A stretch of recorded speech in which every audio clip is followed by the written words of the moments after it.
Welcome and thank you for joining us on DisrupTV. My name is Vala Afshar, Chief Digital Evangelist at Salesforce and your co-host for the next hour. We welcome you to follow us on Twitter at DisrupTV Show. Send Ray, myself, and our distinguished guests your questions live using hashtag DisrupTV, and we will do our best to answer them during the show. It's my pleasure to introduce my co-host. He's the CEO, founder of Constellation Research, best-selling author of Disrupting Digital Business, regular contributor to Harvard Business Review and ZDNet. He's a global sought-after keynote speaker and one of the most influential business and innovation thought leaders on Twitter at RWANG0. Welcome, Ray Wang, to DisrupTV. Hey, thanks a lot. I'm joined here with my awesome co-host, Vala Afshar. And as you know, he is one of the top followers on for CIOs and CMOs on Twitter. He's a business press, pretty much standby on a lot of business TV, and more importantly, an awesome friend and co-founder of the show. But it's not about us. We're talking about awesome trends, awesome topics, and what's next. And what better to talk about the future of education, the future of the world, than our next guest in terms of how we learn. So what do you think, Vala? Who do we have next? What a privilege. Ray, I think it's been a year we've been wanting to have our first guest on the show. So I think I would have had President Obama perhaps here before, having Hunt Lambert, the Dean of the Division of Continuing Education and University Extension at Harvard University. The division serves 30,000 learners annually, and it includes the Harvard Extension School, Harvard Summer School, Harvard Professional Development Programs, Harvard Institute for Learning and Retirement, and the Crimson Summer Academy. Previously, Dean Lambert served as Associate Provost of CSU Online at Colorado State University. Prior to that, Dean Lambert was founder and interim CEO of CSU's Global Campus, a new public online university. He served as Associate Vice President of Economic Development at CSU as well. During his business career, Dean Lambert helped with 25 startups in 12 countries. He also helped an additional 15 startups during his time at CSU. He teaches strategy, entrepreneurship, and business plan development. One of the smartest people in the education space. You can follow Hunt, gracious to call you Hunt, on Twitter at Hunt Lambert, HUNTLAMBERT. Welcome, Hunt, to DisrupTV. Oh, thank you so much. I'm so glad we finally got this done. It's been way too long to get on the schedule, and I'm really excited. Thank you, sir. Yeah, no, we're really excited to talk to you about this because we're at a time where there's so much pace of change, innovation's happening so quickly, people are worried about what's happening. And there's this concept out there that you're evangelizing really about the 60-year curriculum, right? And I think it's really important. So what is it? And how do you assemble the pieces to get there? Because that sounds like 60 years. I mean, that's a long time. So what is this 60-year curriculum? It's a fascinating thing. When I was asked at one point, what does Harvard think about this idea of 60-year curriculum? And I said, you know, Harvard thinks it's fantastic, except for the 60 and the curriculum part. And so this is something still relatively new to higher ed. But I didn't get there directly. When I was at Colorado State University, we had 750,000 Coloradoans who never finished college. And we have a knowledge economy there. And we asked, how, amongst all these state budget deficits, do we serve these learners? And the answer was, go online. My background in industry was digital communication, wireless. And so we went online. And Colorado State focused on this unserved adult learner. I grew it to about 3,000 students in break even. And now it's at 25,000 students in year 10. Wow.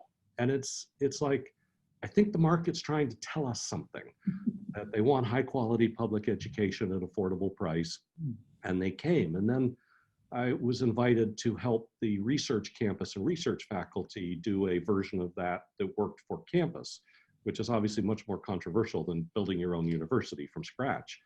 And we made that work. And then Harvard called. You know, I'm an entrepreneur. I was like, be a dean at Harvard? Are you kidding? Of course. what time? You know, I'm an entrepreneur. I didn't ask, when do I start? I said, what time today do you want me to start? That's awesome. So I ended up at Harvard, and very quickly, I looked at my division and I said, okay, we've got this summer school, we've got open access courses, some of which are online. We've got learning and retirement. And I said, how young is our youngest student? I was told 12. I said, how old is our oldest student? They said 92. And I said, I think they're trying to tell us something, that there's something different than going to school for 4 years undergrad and 2 years full-time. I think they're trying to tell us something. And early in my tenure at Harvard, I was at a meeting with Gary Matkin from UC Irvine, and he had written a paper that he titled The 60-Year Curriculum. Yep. And I literally said, that's it. That's what they're trying to tell us. And so I jumped on it and started funding some activity and supporting some activity and generating a national conversation. I think the single most important thing to understand about the 60-year curriculum, it is not a 60-year curriculum for somebody who enters college now. It is saying that in this future we're describing, where you live to be 100 years old, where you're likely to work 70 or 80 years to save enough money to retire, and where the half-life of jobs in a radioactive sense is about 10 years, meaning half of all jobs advertised in a year didn't exist 10 years earlier, which is a continuing trend. Amazing. You got to go back to school your whole life. And it's not learning a new assembly line job, it's knowledge work. And so what 60-year curriculum says is, if you're going to play on the global stage in education, you have to have curriculum that appeals to people from age 15 to 75. Indeed. And it has to be meaningful to them at that time in their life, given their goals at that time. And it by no means means the 4-year degree goes away or PhDs go away. It means you may choose that as part of your journey. So 247's gone. 247's gone is what you're saying. It gets blown up. It's blown up, and I would encourage anybody who can do it to do it. And it works almost perfectly for 30% of the population. That leaves 70% of the population needing something else, and that's who I've been trying to serve. Sure. Now, in the process of helping, 2-3 dozen startups grow, working with entrepreneurs, being an entrepreneur, and you've had tremendous success building and growing businesses. How did that experience help shape this unquenchable thirst and passion you have to champion lifelong learning? So it's really very simple. If you want to be successful as an entrepreneur, find a problem that isn't solved, that serves people who have money to pay you if you solve it, articulate your value proposition to them incredibly well, and execute with a cost structure where you can make money doing it. And so what I just described fits that perfectly. Here's this huge unserved or underserved needs, because the private for-profits went into this long before us. But I would say they underserved that market. Their quality wasn't high enough and their economic model wasn't productive enough. So here's this huge need. Here's adults who are willing to pay for it themselves. They don't always need federal financial aid or support from their company. And if you can price it, particularly like we did at Global Campus, they will come. And if you do it really well, it will grow. And so it's exactly an entrepreneurial model. It's find a big, hairy, audacious goal to solve a big problem that exists and solve it. And if you make money, great. And you have a colleague of yours or someone that works at university who famously said, this is Dr. Clay Christensen, you may hate gravity, but gravity doesn't care. I think affordable, accessible education could be substituted for gravity, and that sentence still holds true. Yes, and if you look at us extension schools in particular, you'll find the big public universities and Harvard and a few others incredibly affordable by normal standards. So, who knew you can get a Harvard undergraduate degree all 4 years for $55,000? Well, you can through the extension school. Wow. Who knew you could get a graduate degree at Harvard for $32,000? And you don't have to quit your job to do it. Right. And so the vast majority of our students graduate with no debt at all, with a Harvard credential that they really earned. And now we're taking all the elements of that and breaking them up, modularizing them, and reassembling them to serve particular needs. It started with our graduate certificates. Now we've added 140 professional development programs. And it's saying, tell us what you need right now in your life, given the time and place constraints of your life. And we'll either recommend ourselves or somebody else to help you get that done. And particularly when you add that second one, where you say, I want the lifelong relationship with you, right, but I know you're not going to buy all your product from us. You're not going to get all your education from Harvard, but I'll send you to somewhere else, be it UC Irvine, University of Washington, Columbia. If they have a better program at a better price than us, we'll tell you to go there and then come back to us for the next need. Terrific.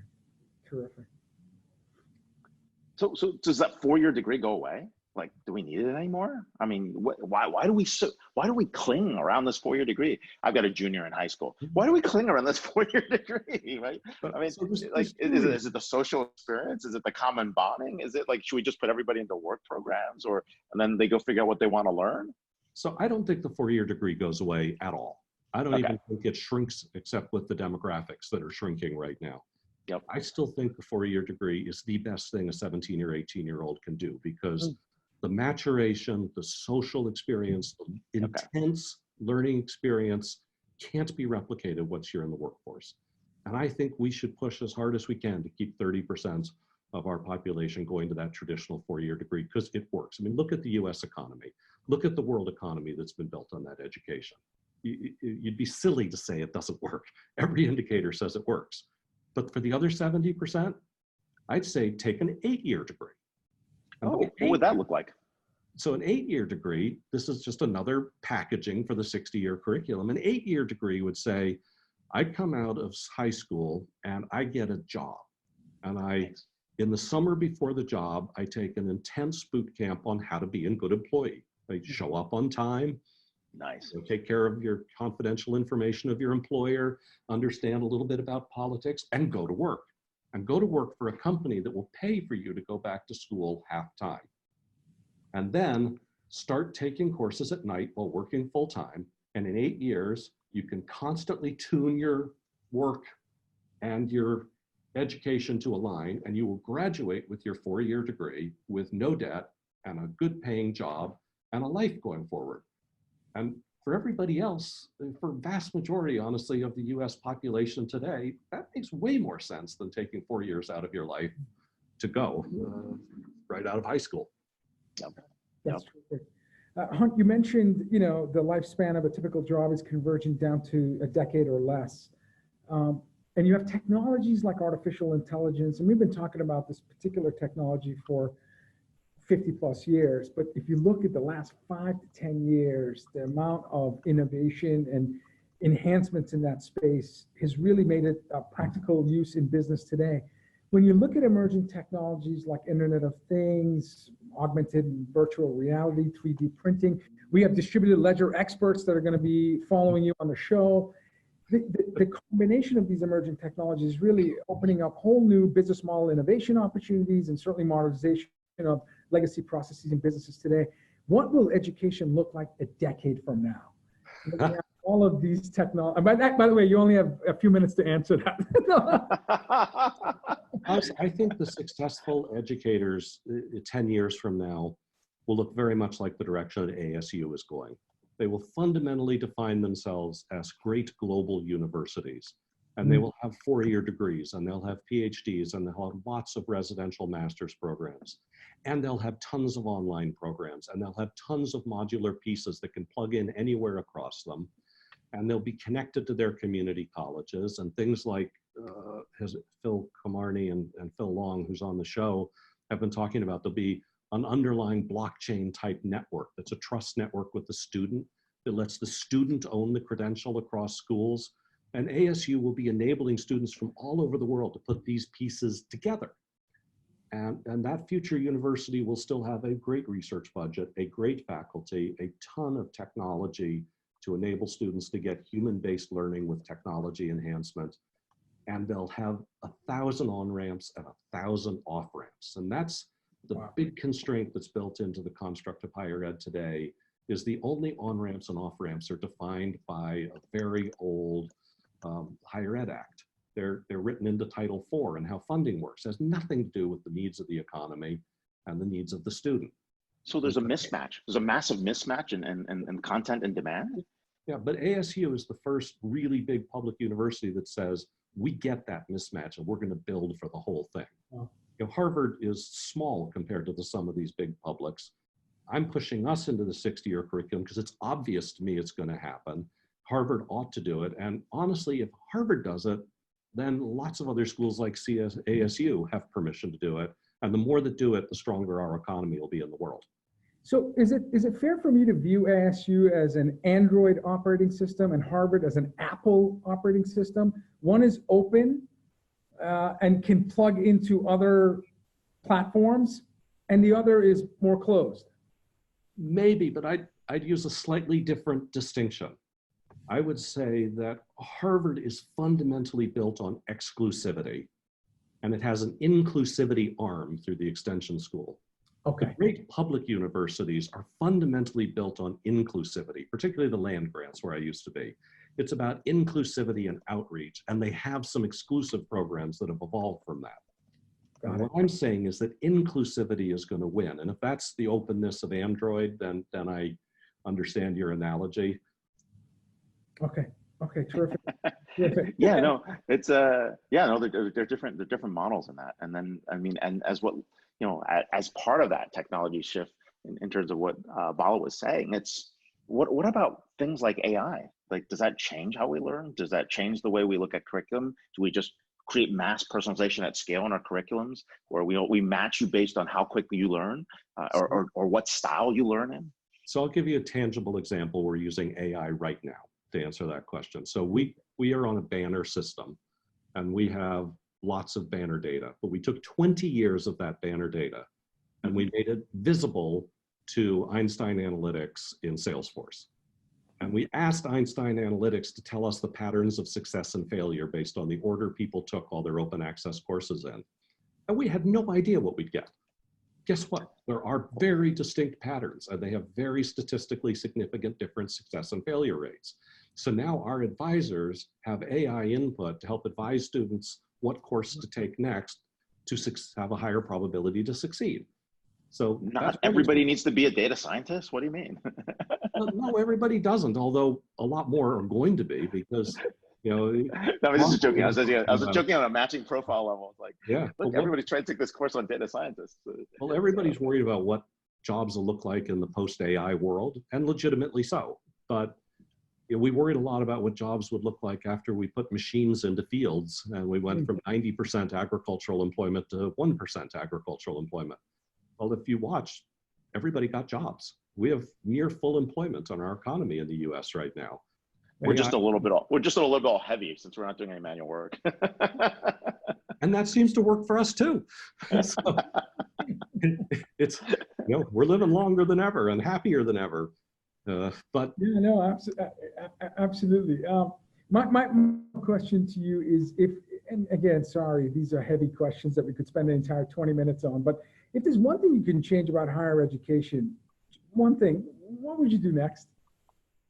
I think the biggest change actually has to come in public policy. In rewriting the Higher Education Act, I would completely reconstruct Title IV.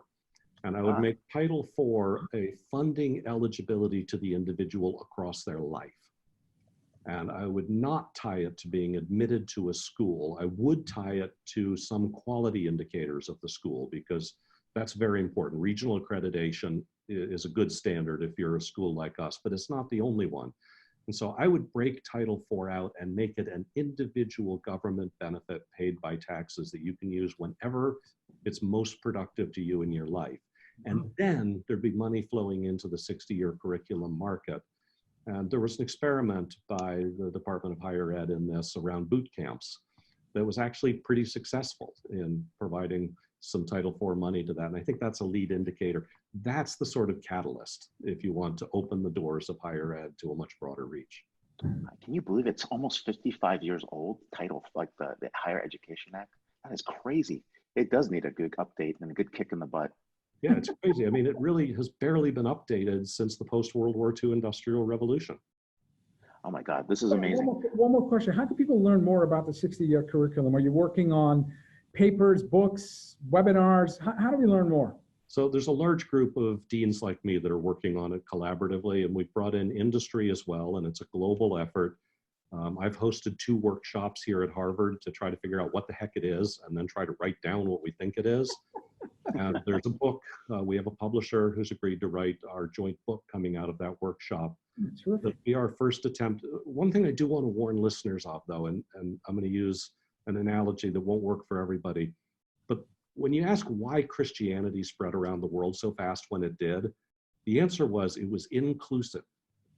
The nature of Christianity in the earliest days adapted to the local culture and language, and you could bring it in without it upsetting. We're trying to do that in higher ed. We're trying to do that with the 60-year curriculum. The point is, it isn't a something. It's just the future of how you are.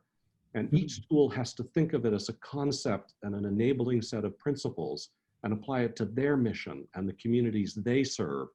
And no school needs to go do the whole 60-year curriculum. Just pick which ones you think are important to your mission and your students and do those really well. Sage advice. Sure. That is wonderful. We are here with Hunt Lambert, Dean, Division of Continuing Education and University Extension at Harvard University. You can follow him on Twitter at Hunt Lambert, Lambert, and find out more about what's going on with the 60-year curriculum, and also check it out as well on the website. So thanks a lot for being on the show, Hunt. Hope to see you in person. Thank you so much. You were terrific. Thank you. Thank you, sir. What a great vision. And, you know, Hunt is championing that. And again, he has an entire consortium of educators and business leaders who are going to help with that. And so Vala, we're only going to do world-class institutions today. Is that kind of how this works? Yeah. Well, the good news is I have many years of learning, which is inspiring, and I'm hopeful that it'll help all of us. Our next guest, by the way, I thought I had the coolest title until our next guest, and now Chief Digital Evangelist just seems passe. Sheila Warren, head of blockchain and distributed ledger technology at World Economic Forum. Sheila began her career as a Wall Street attorney before turning her philanthropy and nonprofit tech over a decade ago. Sheila has represented banks, philanthropists, and progressive nonprofits. Most recently, Sheila was Vice President of Strategic Alliances and General Counsel at TechSoup, the global society enterprise that has connected civil society organizations around the world with over $9 billion in donation and tech-based resources. Previous to that, Sheila also designed and launched NGO Source, a service focused on international grant making. She's a graduate of Harvard College and Harvard Law, so we have a theme going on with the show. You can follow Sheila on Twitter at Sheila_Warren, WARREN. Welcome, Sheila, to DisrupTV. Thanks so much for having me. Pleasure to be here. Hey, thanks a lot. So every year when I'm sitting in Davos, right, blockchain becomes important, gets more important, and then suddenly last year it kind of tapered off. So this is why I'm asking you this question from this perspective. Where are we in the state of blockchain? Have we moved beyond the hype and people are now just heads down trying to actually solve real world problems? Or are we a little bit past that and we're starting to see some benefits of blockchain in terms of public good as well as like interesting things in industry? Yeah, well, I think it's both. I mean, I think we had the phase of, you know, Bitcoin. Why would you buy Bitcoin? Are you crazy? Why are you funding criminals? You know, then we had the like, why aren't you buying Bitcoin? What's wrong with you? Everyone's buying Bitcoin, you know. And then we kind of got to this place of like, all right, everyone calm down a little bit. Let's get normal about this. So I think in the cryptocurrency or currency or payments arena, it's the second point you raised. We're actually starting to see some of the benefits. It's a bit more advanced because, of course, Bitcoin was the first app built on the blockchain, right? So Correct. It's had a bit longer to kind of season and get itself out there and promote itself, let's say. In terms of the other use cases, I think we're in that heavy build phase. We're trying to make some of these protocols more scalable, more user-friendly, focus a bit on UX and UI. You know, how do we actually make this consumer-facing meaningfully? These kinds of things are happening. But it's a huge build year. I, for one, was thrilled to see a little bit less crypto craze in Davos. I mean, for the standpoint of like, it gave me a little bit of time to actually do things in Davos besides just run from place to place. But also it's a rational correction, right? I mean, we had, after the craziness around ICOs, we needed to have a little bit of a correction, a little quiet enter the space. So people could actually go into that build mode and really start to focus. Sure. Well, I'm interested, what drew you to World Economic Forum, which, by the way, both Ray and I are huge fans of. If you see my Twitter feed, I think about 10% of it is just, you know, repeating world insights from WEF. But what drew you to the organization, and specifically, how did you develop your interest in terms of distributed ledgers and blockchain? Yeah, well, those are very different things, I must confess. So maybe I'll start with the latter first. I became interested in blockchain when I was GC at TechSoup, General Counsel at TechSoup. And we had a database of sensitive information on nonprofits. Mm-hmm. And the CTO and I became very concerned about the hackability of that database how we might protect information on activists and others who were doing this incredibly important work around the world and who really needed that kind of security in a way that people don't really think about. It's one thing to have your bank account hacked. It's another thing to have your identity hacked and stolen, or your address information revealed to a party that really wants to do you physical harm. So we were very And this is the ultimate nonprofit tech marketplace. So exactly right. And so I got into this from that way, and thinking about how might this technology, with its immutability, with its basically enhanced security features via the cryptography, how might that actually benefit people like activists or civil society organizations on the ground? Yeah. And so that's the orientation for me. It seemed like an amazing opportunity and a frontier to explore. Now, the forum, in part, I came here because I really believed, and I still believe, that this has proven to be true, the forum has a unique voice and a unique brand in technology. Definitely. Simply because of its objectivity, right? We don't push product. We're not out there building a POC. I'm not running a node or a protocol. And because of that, I'm able to be very practical and pragmatic in the voice that I bring to the table, and the forum brings to the table about this technology. Right. So the first paper we published in April 2018 after Davos 2018, which, Ray, you might remember. I mean, you couldn't like walk, not even a foot. You couldn't walk Strombeck had the whole thing taken over. I mean, unreal. Like, the promenade was just all blockchain everywhere, right? Promenade was all blockchain. All blockchain. So we wrote a paper called Blockchain Beyond the Hype, because I felt like it was really important that someone kind of pop that bubble and say, this technology is really important. It's not going anywhere. The potential is not being overstated. However, we're not there yet. We need time to experiment, time to really explore the technology. We need a significant build phase. And that hasn't happened. So let's get real about this. Let's not draw a ton of money into a bunch of hokey, projects that are overhyped. And let's start focusing and narrowing down and honing in on the actual use cases and applications that are going to make this technology transformative. That's terrific. That's terrific. And I remember we were doing live broadcasts in 2018, interviewing executives. We did maybe 24 live broadcasts, so DisrupTV on the road, and you couldn't finish a sentence without blockchain and services. It's the buzzword, right? It's the drink word, right, for the event. That's exactly right. Drink when you hear blockchain. Depending on your goals, because you wouldn't last very long. Ray and I are fortunate enough to actually work with leading edge change agents, where even in 2018, while people thought it was hype, and certainly people were talking about it, we had dozens of use cases beyond cryptocurrency. Yeah. And in fact, our next guest will talk about that. The project he started started in 2017. So anyway, it incredible noise around, but there's definite real work that's happening. So, but let's talk about the use cases that are working, right? A lot of it is just a little bit of blockchain and a lot of everything else. And a lot of them is really, I mean, you see a couple of patterns that emerge. I'll let you share what you see the patterns are that you think are taking hold for folks. Yeah, well, I think from the very beginning, there was this concept of, crypto, of course, so that's continued. And let's say crypto, move it over here. Side. Then I think supply chain, another really big one, and digital ID. So digital identity, I think, is where we're seeing a lot of the focus of attention now, both in the academic work that's happening and in the use case build. Supply chain, I think the reality is that most supply chain oriented companies have experimented with this technology, whether they are public about it or not.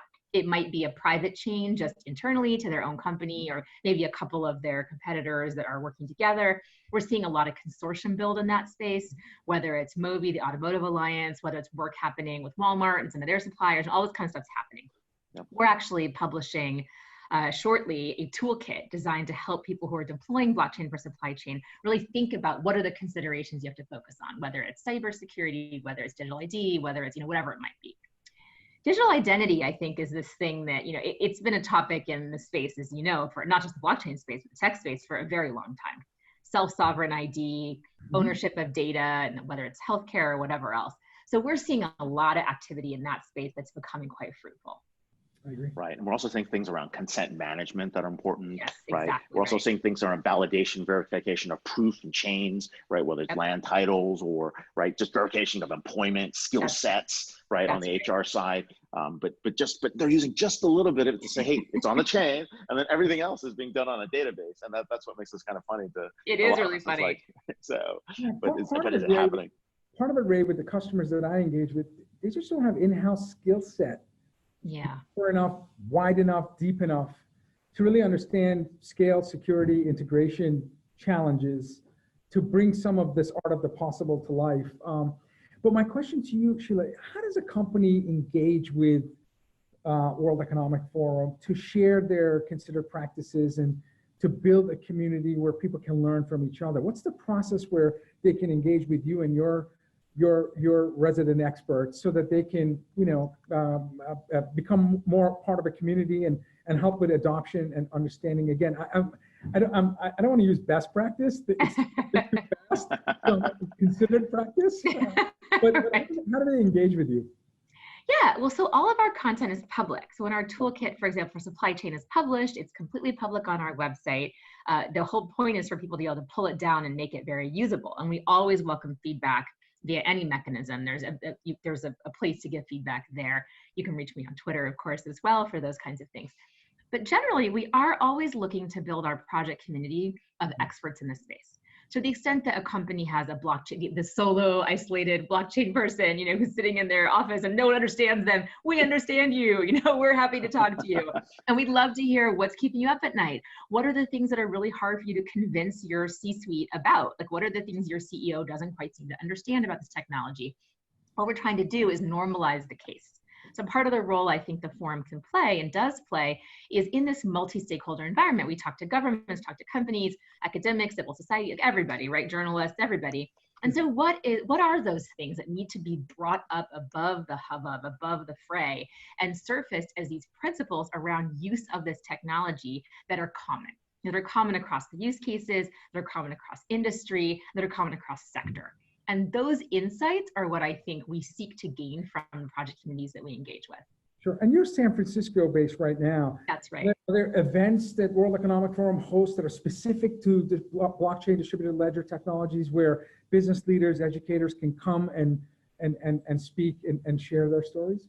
Yeah, if people are interested in getting involved in our projects, then we welcome that input.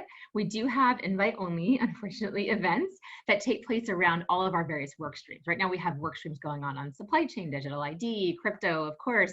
We have one on government transparency and public procurement for anti-corruption purposes. We're going to be launching one on regulation, how governments should be thinking about their own readiness, like how ready is their country or jurisdiction for this technology. And that's everything from mobile penetration, digital wallet adoption, things like that, but also regulation. Is your regulatory environment friendly to this technology, or is it really not friendly? And how might you think about opening up some of the restrictions to make people more able to experiment, let alone excited about it, right? So all those kinds of things. And yeah, all those projects are listed on our website, and we welcome people reaching out to us to talk through how they might become more involved. Right, and this is all part of your larger fourth industrial revolution councils, right? Where you guys are going deep in on blockchain, and these are happening in the center that's out in, it's in San Francisco. Actually, where are you guys located? I can't remember. In the Presidio. We're up in the Presidio. We're about, I don't know how many yards, 4 football fields away from the Golden Gate Bridge. I can see it out my window. And we have councils here that focus on blockchain and DLT, AI. We look at drones, we look at autonomous urban mobility, we look at IoT, we look at data. We're trying to consider all these technologies and how they intersect with each other to create this transformation, I think, Vala, you were talking about in your opening remarks to today's show, really about how are we going to move forward to this next industrial revolution and this new place where we think differently about labor, education, because we have these new opportunities that are opening up. Wow. Now, when we think about these like opportunities out there, right, how we democratize access to blockchain so that people can then get onto these new marketplaces, right? Because on one hand, what we're really doing in your supply chain example is we've created brand new types of marketplaces where we can actually create peer-to-peer networks that didn't exist before because of trust. And we can also guarantee to some degree that that item, which we said we're going to deliver, is actually going to be delivered, right? Because we learned a lot of these really in the dark web. Right. I mean, dark web works because of trust, right? And so some of these trust principles have come in from there, and we've actually applied them into where these blockchain trading networks are happening in the marketplace. So how do we actually get this to be part of the critical infrastructure that governments think about in policies or industry groups think about in policies, so that the marketplaces are now available so that people then have access back to something we talked about earlier in our past segment, creating an inclusive marketplace for players in that? Yeah. That is the question I spend a lot of my day thinking about, right? Oh, what is okay, that? great. What does it mean? Oh, don't Yeah, worry about you that. really nailed it. I'm not going to worry about And so that. now I'm going to have to be mindful of our time together. What what does it mean to democratize access in that way, right? Because when you think about blockchain, what a lot of people don't get, they think about Bitcoin. First, they get their head around like it's not actually a coin. You're not actually seeing, they don't really get that. They're like a wallet, and I can lose my, oh my god, I can lose my password. Then what happens? This whole thing. So you walk them through all of that. But the okay, I got a lot of reality hard is, drives. I have no idea where my Bitcoin yeah, are. I mean, got all these hard exactly, right? drives Like probably USB keys, it seems, So this whole thing happens, right?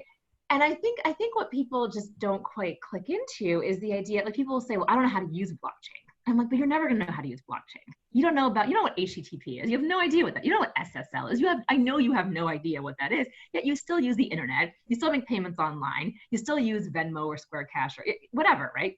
So this is going to be a predominantly invisible technology. And even if we do have a central bank digital currency, so on my team, we're also launching a toolkit around central bank digital currency, or CBDC. How would a central bank think about digital currency? How do you think about the shift into digital payments and a parallel to fiat that is essentially digital in origin, right? And execution and everything. And people are not going to know the difference. Like if I Venmo you $20, I'm not like, oh, I gotta do 20. It just kind of happens, right? Similarly, this technology is going to be very back end.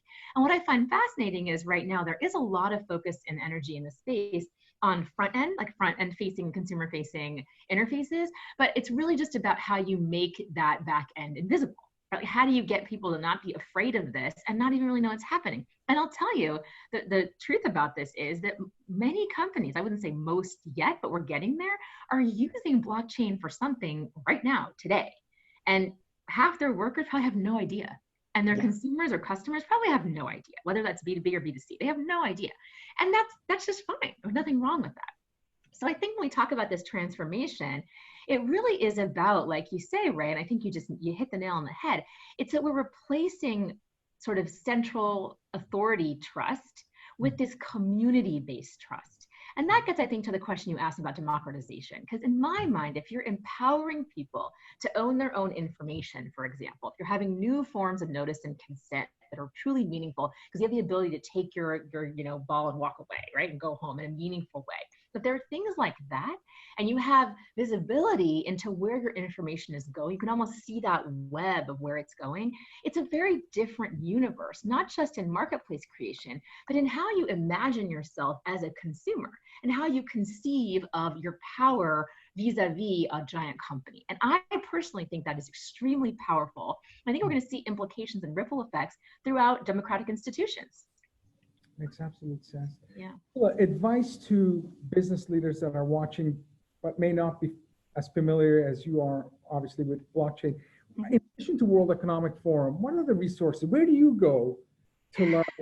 Are they authors? Are they lecturers, business leaders? How do you, as the head of blockchain? How do I stay up to speed? Yeah, three-letter agencies. It's good. Yeah, I know, right? Like, well, in addition to like the microphones I have installed and everyone, No, I think it's an area where I think the first thing I would say is give yourself a break. And I kind of alluded to this earlier. You don't need to be a cryptography expert. You don't need to understand how to program and slow. These are all, it's fine, right? I think what's important is to really understand what is fitness for purpose with the blockchain. Like, when is it appropriate and when is it not? What can it do for you?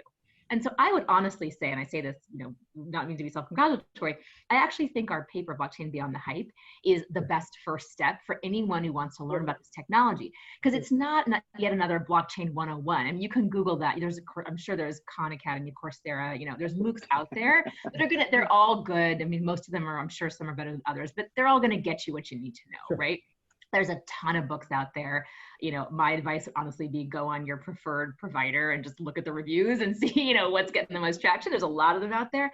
But if you really want to know, what is this for? Why should I care about it? I think that our paper, Blockchain Beyond the Hype, is going to be a super easy, quick way, 20 minutes of wrestling with it to get you started. And then you're going to have a sense of what should I be investing and learning about the technology versus other things to do with my day. Is there a conference you're going to in the near future that perhaps? Actually, we should just invite her to CCE. We should invite you. We got a blockchain that was panel. Automatic. Yeah. We got a blockchain panel. I speak at lots of stuff. So next week is. Yeah, next week is SF Blockchain Week. So I definitely recommend people come on over. You know, there's SF Blockchain Week. There's a blockchain week in almost every major major city. New York's got one called Consensus. There's one in Tel Aviv. There's one they're all over the place, right? So I would say go to one. They're always, and every one of these blockchain weeks, they have like an entry path. You can just kind of show up and they'll be like a, hey, newbie, you know, come on over here and we'll, you know, come over here and we'll, you know, with the candy, you know, like kind of thing, right? We'll get you started.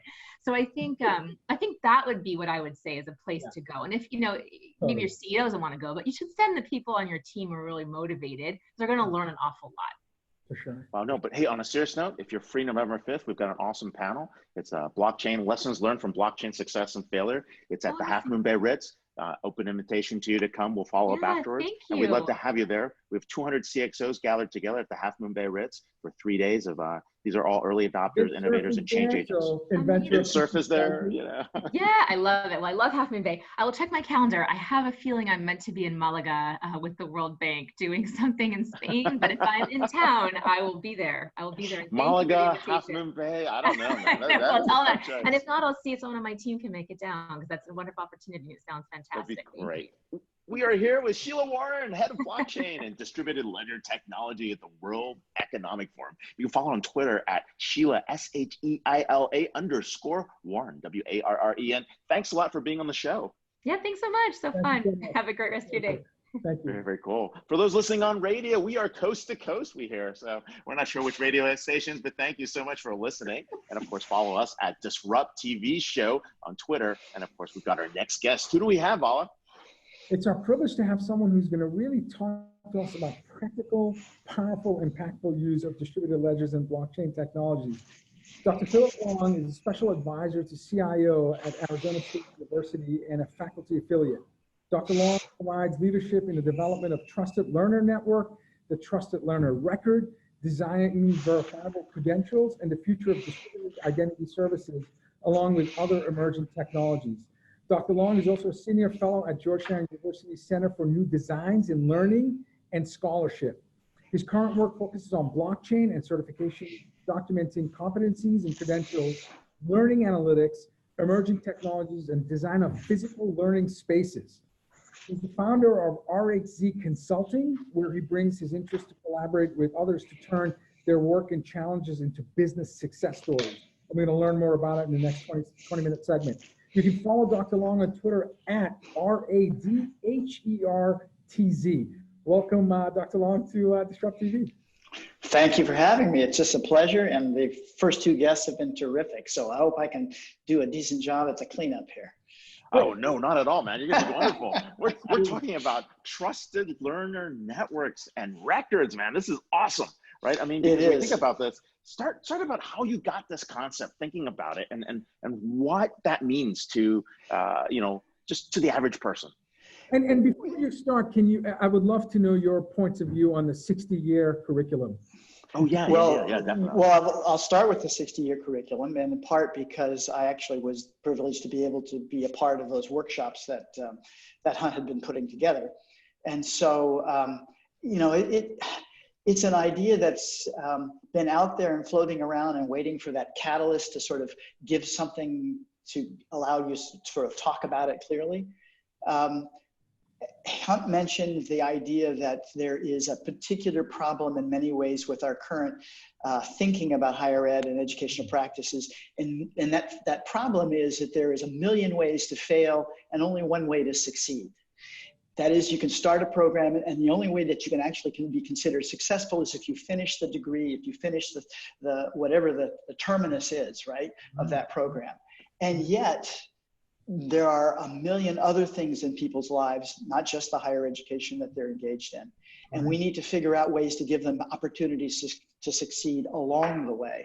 So the 60-year curriculum in many ways was starting to rethink this in terms of, well, how do we take this thing and chunk it down into smaller but meaningful, coherent pieces? And you want to end after a period of study or engagement with some tangible thing that you can point to that you got from that.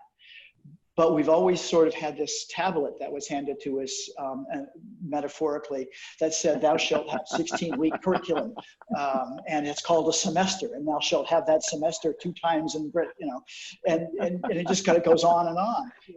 And that made sense in an industrialization world where we're moving from an agricultural society into an industrialized society, and it made sense for lots of other reasons.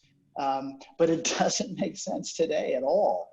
And so the 60-year curriculum really is thinking about how do you enable people, how do you reach people when they need the interest and help at the level where they are. And that's one of the things I think that ASU has been sort of trying to embody in its notion of success is who we include, not who we exclude. And that's sort of the mantra that Dr. Crow and the institution has been trying to live for the last 15 or 20 years at least. And that's really a powerful notion, because people come in at all different starting points, and you can't expect them to be able to all proceed at the same pace. Right. And yet you think about a class, you've got this period of time and you have a starting point, and you even if you got everybody sort of homogeneously arranged by virtue of selection criteria at the starting point, they're never going to finish at the same place, right? It's not going to happen. And yet we have not done anything other than teach to the mythical student, right? That archetype of a student. Right. And there's not a single one in any class I've ever been. Right? That student doesn't exist. The mythical student and the mythical student curriculum. Right. We had that in the business world when we had the mythical man month, when it came to figuring out how much work and effort it took to put a project together. And all of this work led to this trusted learner network. So talk to us about what that means.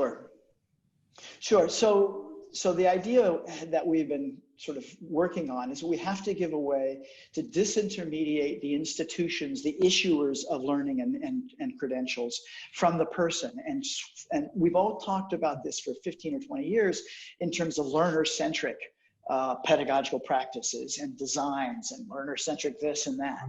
Right. The problem is we've never really turned the keys over. And so what we have is it's learner-centric, but by the way, in this particular peculiar relationship with credentials and learning, you're the party that is the least trusted, right? You can send something to an employer and say, I've done all of this. Now, who the hell is you? Yeah, right. It looks like my LinkedIn profile. Exactly. I can say, how many people are graduated from MIT and LinkedIn? I mean, it's 30% of them. So there's actually 30% more than actually graduated. Absolutely. I've never been, born.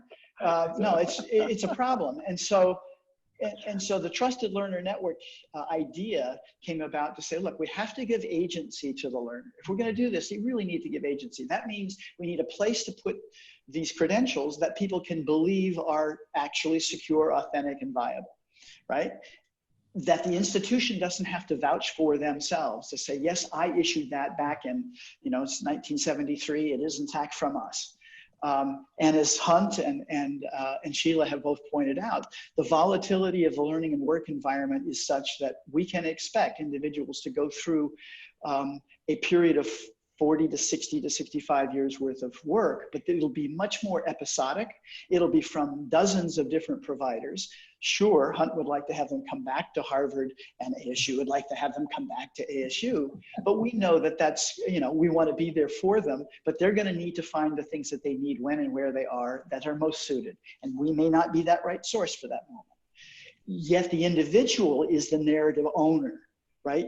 That's the whole thing. The individual's got to tell their own narrative with verifiable pieces of data that will back up that narrative.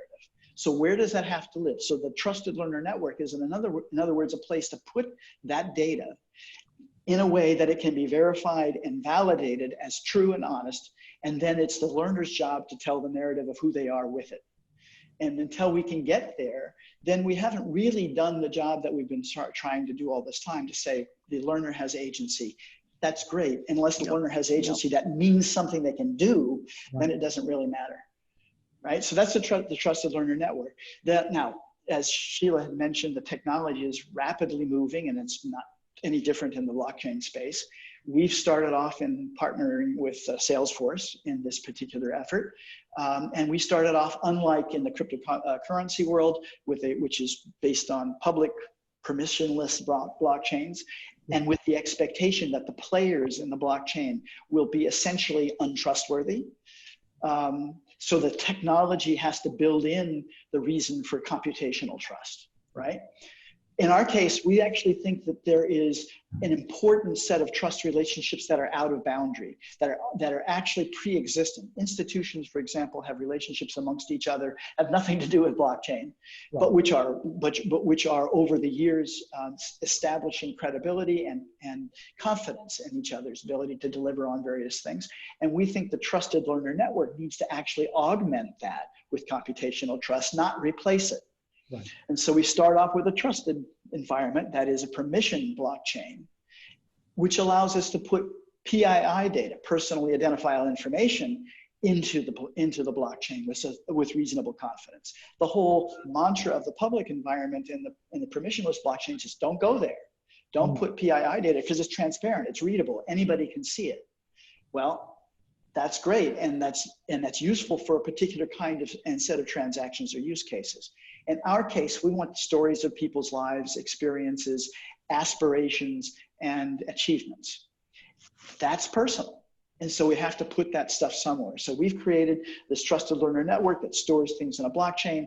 Interestingly, because the blockchain is primarily for structured data, there's a lot of valid and important attributes of your experience that are unstructured.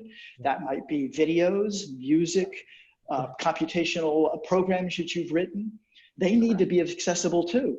So in our environment, the blockchain has the node of the traditional blockchain environment, but it also has an IPFS node. And the IPFS is the distributed file system, the interplanetary file system. The idea is we can hash link physical objects in the file system, so you still have the trust and authenticity.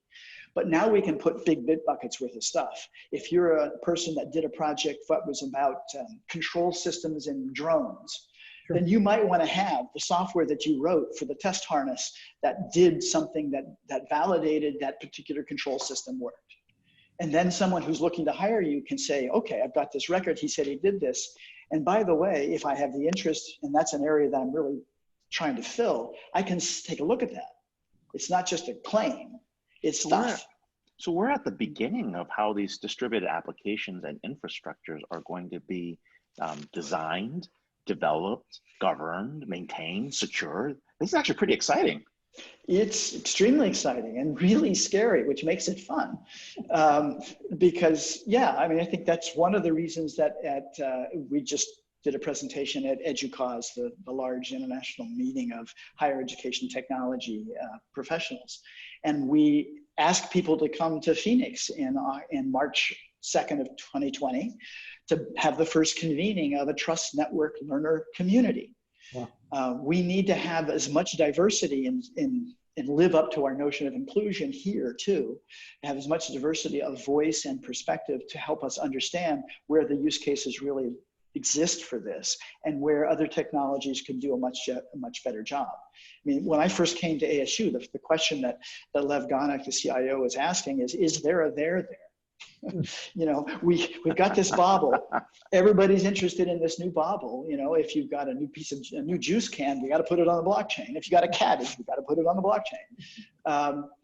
But the reality is that there are certain things that the blockchain seems to do really well. And if it has provenance involved, if there's truth that you have to know the background, the whole history to, if there is the issue of wanting to maintain that immutable record, if there is the idea that this thing is going to have some degree of verifiable trust that is actually immutable, then the blockchain comes as a candidate for this kind of work.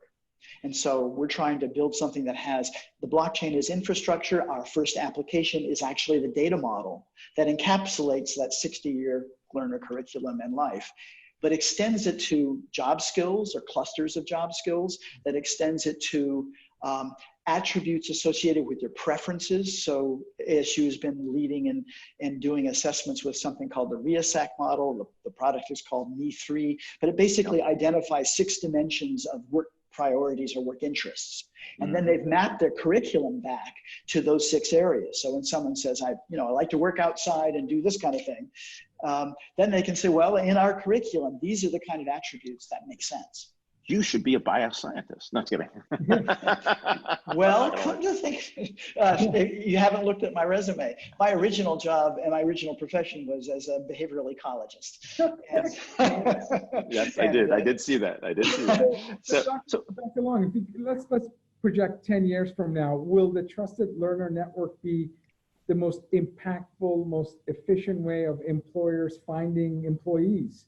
Will it be the vehicle that delivers personalization at scale in terms of the different career paths that will guide undergraduate, graduate students, so that there's not only a competency fit, but understanding that this is meaningful work and work that will bring you joy. And this is, I didn't speak to a career counselor until my last semester graduate year. So,